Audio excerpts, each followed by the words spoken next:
साल है 2045। एक ऊंचे पहाड़ पर कॉस्मोस ऑब्जर्वेटरी काम कर रहा है। क्या हुआ है डॉक्टर मार्टिनेज? हमें कुछ अद्भुत मिला है जेक। एक सिग्नल हमारे सोलर सिस्टम के किनारे से। एरियस नमस्ते डॉक्टर मार्टिनेज, मैं एआरएस हूँ, ऑब्जर्वेटरी का artificial research and intelligence system. मैंने सिग्नल का विश्लेषण किया है। ये एक इनविटेशन लगता है। एक इनविटेशन कहाँ जाने का? एरिस एक्सप्लोर करने का, हमारा सोलर सिस्टम। हमारा सफर शुरू होता है सूरज से जेक। ये एक स्टार है, गर्म गैस का एक विशाल गोला। ये बहुत बड़ा है। सूरज का ग्रेविटी हमारे सोलर सिस्टम में सब कुछ को एक साथ रखता है। ये हमें प्रकाश और गर्मी देता है जो जीवन के लिए जरूरी है। एआरईएस सूरज की एनर्जी उसके कोर में न्यूक्लियर फ्यूजन से बनती है। हाइड्रोजन के एटम्स मिलकर हीलियम बनाते हैं और बहुत ज्यादा एनर्जी रिलीज करते हैं। ये कमाल की बात है कि इतनी दूर की चीज हमें इतना प्रभावित करती है। सूरज हमारे सोलर सिस्टम का दिल है जेक।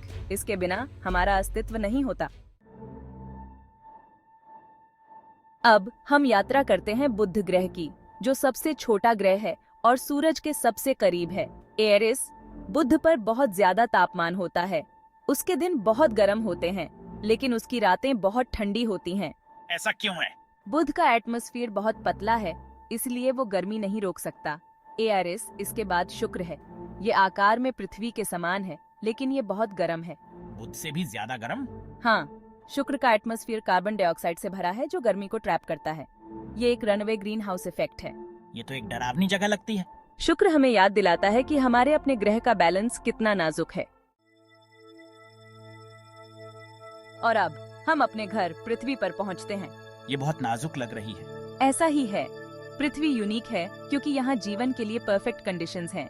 ये सूरज से सही दूरी पर है। यहाँ पानी है और एक एटमॉस्फेयर है जो हमारी रक्षा करता है। हम बहुत लकी हैं। हाँ, हम हैं।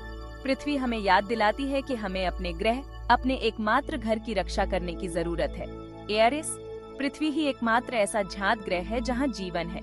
इसका सर्वाइवल सुनिश्चित करना हमारी जिम्मेदारी है। हमारा अगला पड़ाव मंगल ग्रह है।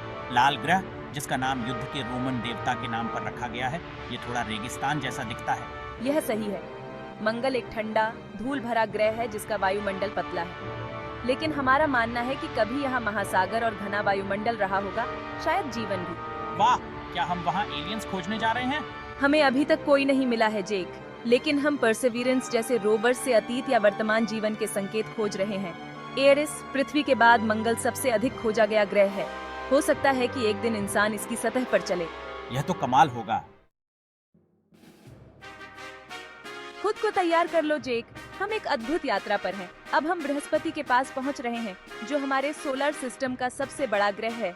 इसकी विशालता अद्वितीय है। ये तो बहुत विशाल है। इसकी तुलना में बाकी ग्रह छोटे लगते हैं। बृहस्पति एक गैस जायंट है। इसकी गैसों का घना आवरण इसे और भी रहस्यमयी बनाता है। ये ज्यादातर हाइड्रोजन और हीलियम से बना है, जैसे सूरज। इसकी संरचना सूर्य के समान है।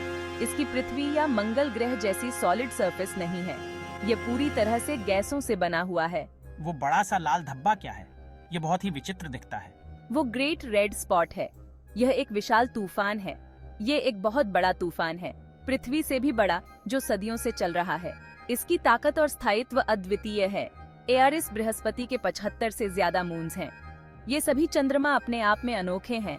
उनमें से एक यूरोपा के बारे में माना जाता है कि उसकी बर्फीली सतह के नीचे लिक्विड वाटर का एक विशाल महासागर है, जहां संभवतः जीवन है। ये खोज बहुत महत्वपूर्ण हो सकती है। जेक बृहस्पति और उसके चंद्रमाओं की छवियों को देखकर मंत्रमुग्ध है। वह इन अद्भुत दृश्यों से बहुत प्रभावित है। वह हमारे सोलर सिस्टम की विशालता और विविधता को समझने लगा है। यह यात्रा उसके लिए एक नई दृष्टि खोल रही है। इसके बाद हम शनि ग्रह पर आते हैं, जो रिंग्स वाला ग्रह है। शनि हमारे सौरमंडल का यह अपनी अद्वितीय रिंग्स के लिए प्रसिद्ध है। वाह, वो रिंग्स तो अविश्वसनीय हैं। ये रिंग्स इतनी सुंदर और जटिल हैं कि इन्हें देखना एक अद्भुत अनुभव है। शनि के रिंग्स बर्फ और चट्टान के कणों से बने हैं। ये कण छोटे छोटे टुकड़ों से लेकर बड़े बड़े चट्टानों तक हो सकते हैं। ये बहुत पतले हैं, लेकिन ये हजारों किलोमीटर तक फैले हुए हैं। इनकी चौड़ाई कुछ मीटर से लेकर सैकड़ों मीटर तक हो सकती है। ये कैसे बने? क्या ये हमेशा से ऐसे ही थे? हमें पूरी तरह से यकीन नहीं है। वैज्ञानिक अभी भी इस पर शोध कर रहे हैं, लेकिन हमें लगता है कि ये एक ऐसे मून के अवशेष हो सकते हैं जो टूट गया था, या ऐसा मटेरियल जो कभी मून में नहीं बदल पाया। ये एक रहस्य है जिसे सुलझाने में समय लगेगा। आरिस शनि के 80 से ज्यादा मून्स हैं। ये मून्स शनि के चारों ओर घूमते हैं और हर एक की अपनी विशेषताएं हैं। दो सबसे इंटरेस्टिंग मून्स हैं टाइटन, जिसका एटमॉस्फेयर घना है और जहां मीथेन की झीलें हैं, और एन्सेलाडस, जहां उसके दक्षिणी ध्रुवीय क्षेत्र से गेजर्स निकलते हैं जो एक सब सरफेस ओशन की ओर इशारा करते हैं। ये मून्स वैज्ञानिकों के लिए बहुत रुचिकर हैं। जेक शनि और उसके छल्लों की सुंदरता और रहस्य से चकित है। यह ग्रह और इसके रिंग्स हमें ब्रह्मांड की अद्भुतता का एहसास कराते हैं। अब हम आउटर सोलर सिस्टम की यात्रा करते हैं, आइस जायंट्स अरुण और वरुण की ओर। एरियस अरुण यूनिक है क्योंकि यह अपनी साइड पर घूमता है। इसकी वजह से यहाँ बहुत ज्यादा सीजन्स होते हैं। जरा सोचो कि 21 साल गर्मी और उसके बाद 21 साल सर्दी हो। यह निश्चित रूप से एक बहुत ही अलग लाइफस्टाइल होगा। एआरएस वरुण हमारे सोलर सिस्टम का सबसे तेज हवाओं वाला ग्रह है। यह तो जेट प्लेन से भी तेज है। वरुण एक कठोर और निर्दयी दुनिया है। हमारा अंतिम पड़ाव कुइपर बेल्ट है, जो वरुण से परे आइसी बॉडीज का एक विशाल क्षेत्र है।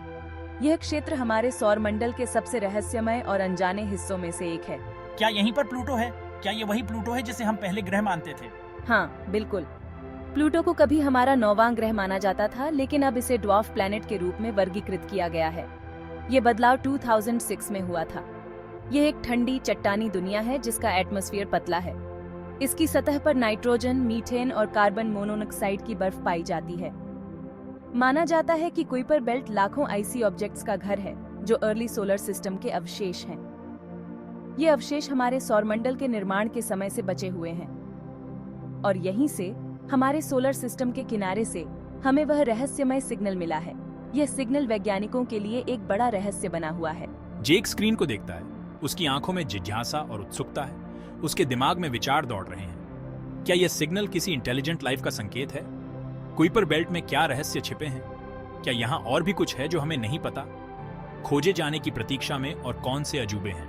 क्या हम यहाँ जीवन के संकेत पा सकते हैं?